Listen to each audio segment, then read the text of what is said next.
Hello, everyone. Welcome to Teamwork Design, where we strive to design life from conversation to communication. I am your host, Terry Mera. Who likes to shop? Who doesn't like to shop? Whether we go to stores or visit websites, when we shop, there are two major things that we consider. One is whether we need it or want it, and the second thing is the price tag. If the price is not justifiable on any level, we go through a process that depends on how much we want or need it and financial affordability. Sometimes we purchase things that are out of our budget, but find a way to persuade ourselves, don't we? Sometimes we wait for the sales to get what we want, since we know it's not a necessity. Well, it is easier to recognize and budget our finances regarding materials since it is so tangible. Let me ask you, have you considered your emotional, mental, or spiritual price tag? We've heard this before. Learn to set boundaries. Well, I like to rephrase that to what is your price tag? We often do not evaluate the cost of protecting our peace, our self value from people and circumstances. Unless you know how to protect your peace and self value, I bet you have compromised a lot in your life. Am I right? I have done so many times as well. I want to thank my emotional, mental, and spiritual well being as my wallet. Well, I gotta be learning how to protect my wallet before it gets empty, don't I? Then I shall know how much I have in my wallet first so that I can manage my spending. Often we need clarification on what we need and what we want. Things that we wish to have, we can come up with many reasons to convert that we want to we need, don't we?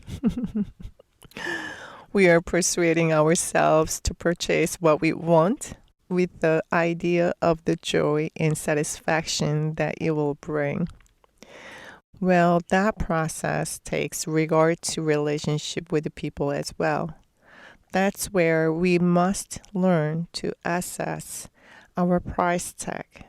One thing in common is that we often forget to assess our value when it comes to people we care about, we love, and we want to build a relationship with. When you feel hurt, angry, disappointed, disrespected, or not valued, you will feel a range of emotions and you will feel like you are a victim, as if someone took your valuables. Well, feel it for what they are. Do not repress it. And I know sometimes your ego gets in the way. When it does, acknowledge your ego where refuse to admit any of these emotions. If you don't know how to start, I would suggest saying them out loud. I feel angry. I feel disrespected. I feel less valued. I feel disappointed. And I feel my ego is refusing to admit these emotions. Well, it works for me, and I hope it works for you too. After you acknowledge all your emotions, put your emotions and the person or situation on a scale. Now ask yourself, is this situation or the person worth of your distress?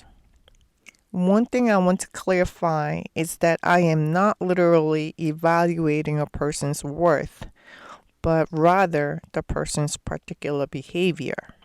You see, the more you compromise your well being, the more your self worth decreases. Have you noticed that people who are in a toxic relationship struggle to get out of the relationship? and somehow end up in a similar situation again and again, whether in work, a relationship with a potential companion, friendship, or even with family members. We project our expectations on people the way we want to see them without seeing them for who they are. Just like the way we buy things with the idea of joy and satisfaction instead of necessity, you know? Either you will end up cluttered by your purchase and you will end up stuck in a similar situations that cost your emotional, mental, spiritual well-being of a price tag. Sometimes I found myself in a situation whether to respond to their particular behavior and express how that made me feel. That's where I pulled out my calculator. If any of my experience with this individual has been genuine, then I will do so with an assessment that their intention is not to disrespect, right?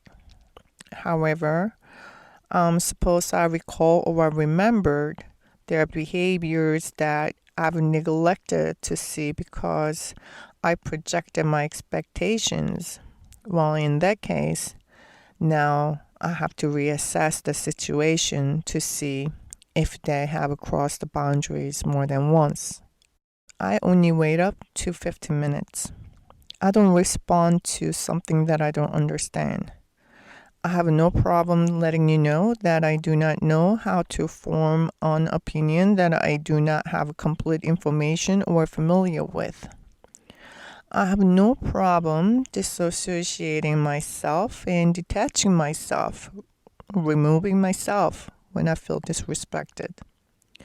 When you set these self value rules, make sure that they apply to all, including yourself, because that's the price tag that you are establishing for yourself. Please allow me to share my recent experience. A friend who I hadn't seen for years. He travels a lot and he lives on the West Coast.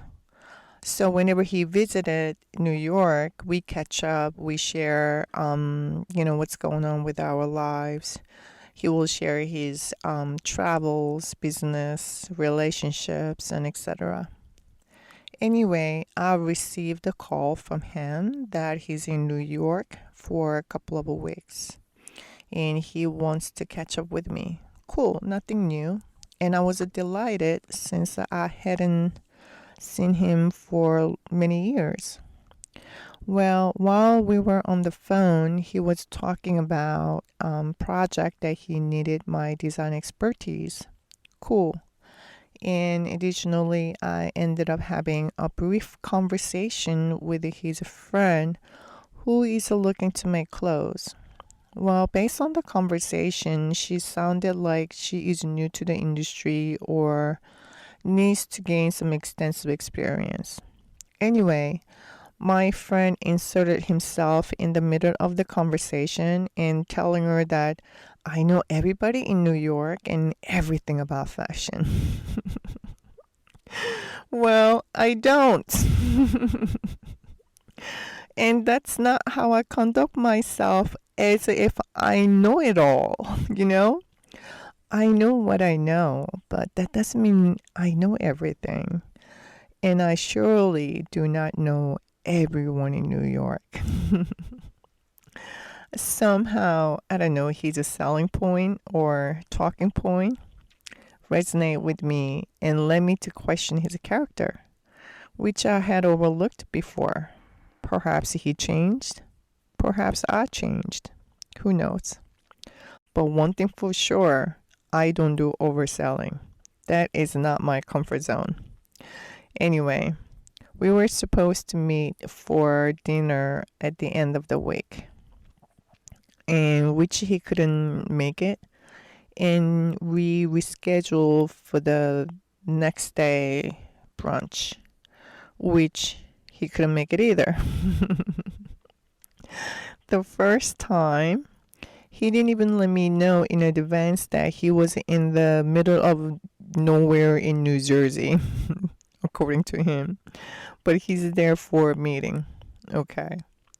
Thank God that I called him before leaving my apartment. I mean, he claimed that he texted me. Well, I didn't get any. The next day, I went to meet him in a restaurant that is located next to where he stays. I waited for 15 minutes and I left. The restaurant was not accepting any customers until 5 p.m., which I didn't know. And when I called him, he did not answer my call, but he texted me saying that he's on a call and he will come down. Okay, cool. So I waited 15 minutes and I texted him, I see you next time, and I left. I'm not expecting or pressuring anyone to prioritize me, but his behavior tells me that he hadn't put my time into any consideration.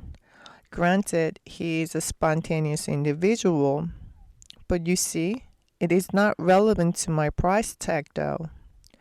I conduct how I want to be treated with my standards, and I shall treat others the same way. Integrity and reputation are far more challenging to build with the discipline and consistency, which I've been working so hard on, and I won't allow any of my choices to ruin them. Well, he apologized, but one of those apologies that doesn't make you feel any better but worse. So there is that. Well, I responded to him, whatever makes you feel better. And I choose not to spend any more my time entertaining his not making any sense excuse or his lack of accountability or credibility behavior. Anyway, we overlook how often we compromise ourselves and discount our value on so called little things.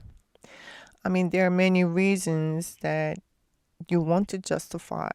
In my case, I could have, justified with, oh my God, I haven't seen him for years. I can't wait more than 15 minutes. Or I haven't known him for many years. Why not? And I know he's a spontaneous, this and that, and continue to accept less than my standards and discounting my value. Well, you see, once you switch on the awareness button to differentiate from wants to needs, and with the proper calculator, you see things a lot clearer. Perhaps you listening to this episode is the universe's way of telling you to evaluate your price tag and stop discounting to yourself and hence to others. Make a list of things that you will not compromise. In my case, was a 15-minute rule. When did you make a compromise to discount yourself? How did that go? Something to think about to know your price tag. Thank you for tuning in. This is your host, Terry Mera.